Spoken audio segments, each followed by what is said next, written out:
Hey guys, what's up? It's me, Jonathan, and welcome back to Money Talks, where we want to offer you financial information and meet you where you are financially so that you're able to stick to your budget, manage to pay off your debt, and begin to save on your path to building wealth. Well, today, guys, I want to help you understand what's the one subtle thing that really changes people financially. And if this is your first time joining me here on the channel, go ahead and hit that subscribe button and you'll be notified every time I upload a new video.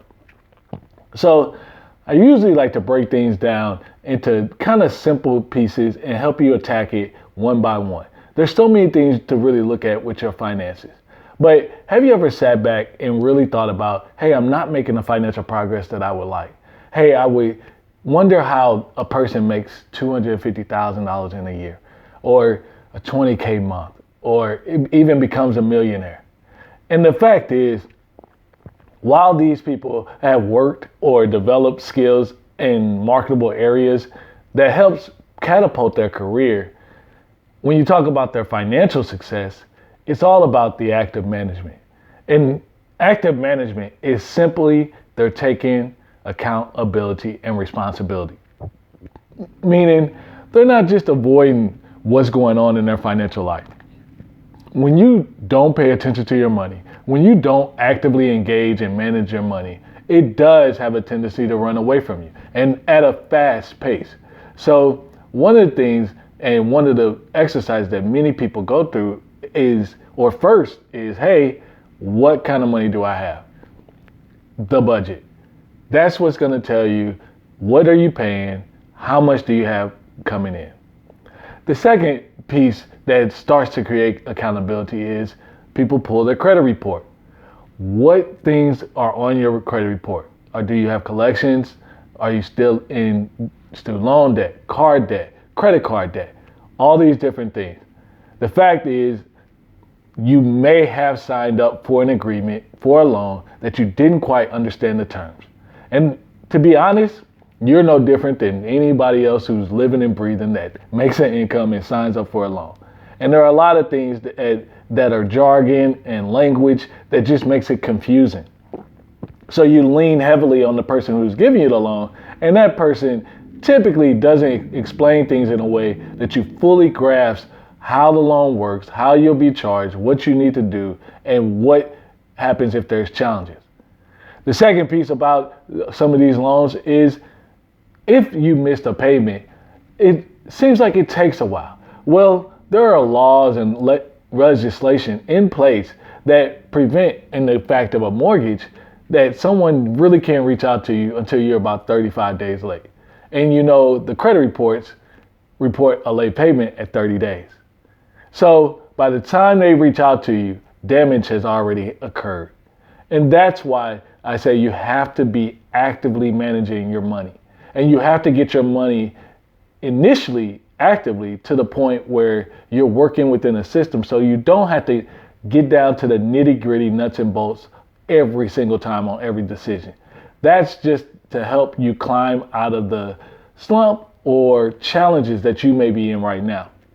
But it is important that mentally that you understand you have to take responsibility for your money, because ultimately you pay your bills. No one else is going to pay your bills, and nobody else is going to help you decide what you want to do in life and how you're going to grow your income. These are active approaches. And when you do that, that's what puts you in a position that now you have power with your money because you know where your money is going. You say, hey, I got this plan. I'm going to make this money go right into this plan. And you start to prosper the more you do that. And that's what millionaires do. They take responsibility. They believe undoubtedly 96% of them that they control their own destiny, that if they put in the work, that if they take responsibility for what they're doing, that's where they start to see the progress. And then it all results. And when they do that, majority of the time results in them having success. The stat actually came from Chris Hogan's book, Everyday Millionaires. And that whole everyday millionaire concept is there are people that walk around that may look like you, may even speak like you, but financially, they're not you. And it just goes to show you that, hey, you didn't have to go to the NBA, or you didn't have to sell a whole bunch of records, or you didn't have to do anything, because that might not be your talent or your journey. And that's okay.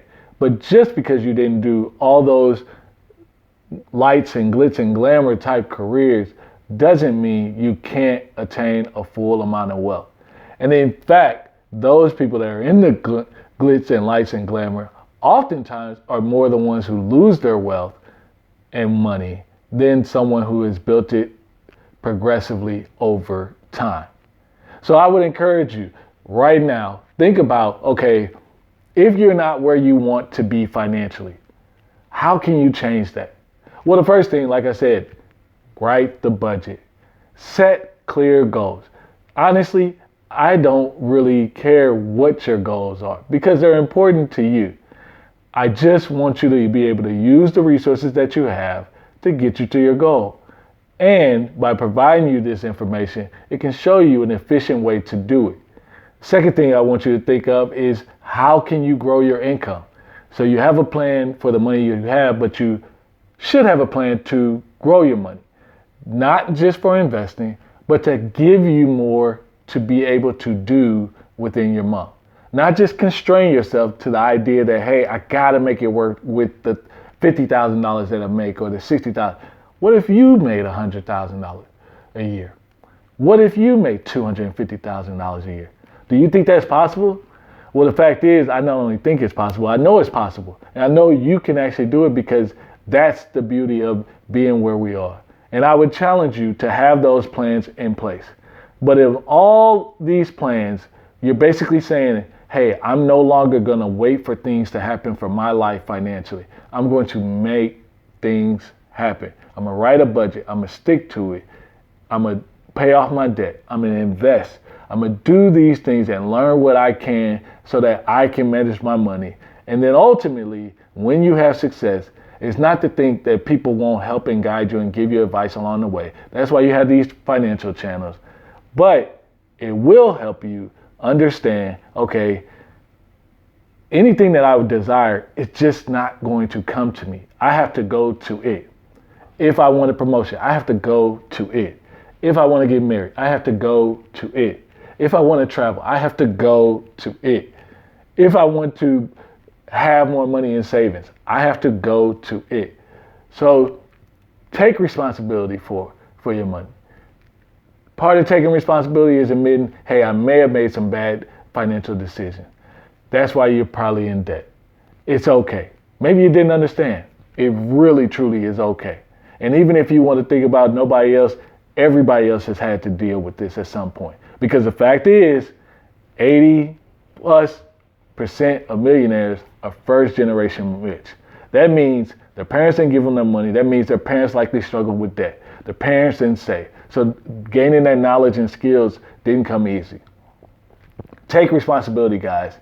You'll learn that you'll have more power and more control in your situation. I hope you enjoyed this video. If you did, go ahead and give it a thumbs up. If you haven't already, please subscribe to the channel. And I can't wait to see you guys in the next video.